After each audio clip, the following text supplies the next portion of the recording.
وہ سمجھ گئے. ایک دن انہوں نے چھوٹی سی خط لکھا اور چلے گئے. کہا کہ حضور معلوم ہوتا ہے کہ میرا سادات ہونے کا راز ظاہر ہو گیا, فقیر مفت کی روٹی کھانے کا عادی نہیں ہے. استعفیٰ دے کے چلے گئے. مگر یہ اعلیٰ حضرت کا احترام تھا کہ گھر میں سید زادہ اگر بطور نوکر بھی ہے تو اس سے بھی خدمت نہیں لیتے تھے. اور یہ عالم تھا اعلیٰ حضرت کا. اگر میں سادات کے احترام کے قصے سناؤں نا تو کم سے کم 2 بیان چاہیے بھائی صرف اعلیٰ حضرت پر. اعلیٰ حضرت کے لوگ بتاتے نہیں ہیں, صرف نام لے لے کے روٹیاں خود کھما رہے ہیں, مگر زندگی اور سیرت نہیں بتاتے کہ بھائی ہمارا امام تھا کیا. قسم خدا کی اگر ہم نے اعلیٰ حضرت کی سیرت بتائی ہوتی تو میں نہیں سمجھتا کہ کوئی سیرت جاننے کے بعد اعلیٰ حضرت سے نفرت کرتا. یہ چیزیں جان کر تو محبت بڑھتی ہے ہماری اعلیٰ حضرت سے. اعلیٰ حضرت گھر میں کسی سے ناراض ہو جاتے تھے. اب ظاہر ہے گھر میں ہوتا ہے, کسی سے بچے سے کبھی ناراض ہو گئے, کبھی بیوی سے کہا سنی ہو گئی, تو اعلیٰ حضرت کا ایک انداز تک کھانا کھانا چھوڑ دیتے تھے. اور آپ کو حیرانی ہوگی 2 مہینے کھانا نہیں کھاتے تھے. صرف ایک ناشتہ, صبح کے ٹائم ناشتہ لایا جاتا تھا, ناشتے میں 2 سوجی کے بسکٹ اور 1 پیالہ شوربہ, بس یہ کھا لیا. 24 گھنٹے تک پھر کچھ نہیں لیتے تھے. گھر والے بھی بڑے چالاک, پہلے تو کوشش کرتے وہ کہ صاحب منائے کسی طرح سے, راضی کریں, معافیہ مانگتے تھے, مگر اعلیٰ حضرت سخت ناراض ہے. نہیں میں کھانا چھوڑ دیا, نہیں کھاؤں گا, میں ناراض ہوں. تو دیکھتے رہے کہ مان ہی نہیں رہے صاحب. 15 دن 20 دن 1 مہینہ 1.5 مہینہ ہو گیا. تو پھر سید کو تلاش کیا جاتا تھا, اور پھر کوئی سید مل جاتا تھا اور ان کو لایا جاتا تھا, اور سید صاحب پھر آ کے کہتے تھے حضور کھانا کھا لیجیے. تو اعلیٰ حضرت ٹالتے نہیں تھے. اور اس کام کے لیے اعلیٰ حضرت کے محلے سے دور 9 محلہ کر کے, بریلی شریف کا جو اعلیٰ حضرت کا محلہ, محلہ سوداگران, اس سے لگ کر ایک محلہ تھا 9 محلہ. ابھی پتہ نہیں وہی نام ہے کہ نام بدل گیا, مجھے نہیں معلوم. اب کبھی بریلی شریف جانا ہوا تو تحقیق کریں گے. 9 محلہ تھا, وہاں ایک سید صاحب رہتے تھے, سید مقبول نام تھا ان کا. اکثر ان کو بلایا جاتا تھا. ایک دن اعلیٰ حضرت کا گھر میں کچھ کہا سنی ہو گئی, بہت سخت ناراض ہو گئے. اور سخت ناراض یہ ہوئے کہ 2 مہینے تک اعلیٰ حضرت نے کچھ کھایا پیا ہی نہیں, صرف بس ناشتہ پہ وہی جو ناشتہ بتایا, 2 سوجی کے بسکٹ, یہ کو خوراک 24 گھنٹے کی, اور 1 پیالے میں تھوڑا سا شوربہ. شوربہ بولیے تو کون سا شوربہ میں بوٹی ووٹی نہیں ہوتی تھی, جس کو ہم سوپ بولتے ہیں نا, مطلب سوپ 2 سوجی کے بسکٹ ڈبا کے کھا لیا. پھر 24 گھنٹے تک کچھ, دوپہر کا رات کا کھانا سب بند کر دیا. گھر والوں نے بہت منت سماجت کی, نہیں مانے.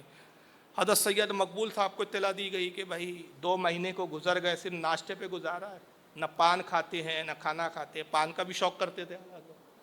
مگر میں ایک جملہ کہتا ہوں, یہ حیات اعلیٰ حضرت میں لکھا ہے, اس لیے کہہ رہا ہوں, اپنی طرف سے نہیں کہہ رہا ہوں. علامہ ظفر الدین فرماتے ہیں کہ اعلیٰ حضرت صرف 2 وقت پان کھاتے تھے, کھانا کھانے کے بعد ہاضمے کے لیے. پان کھاتے تھے, پان چرتے نہیں تھے.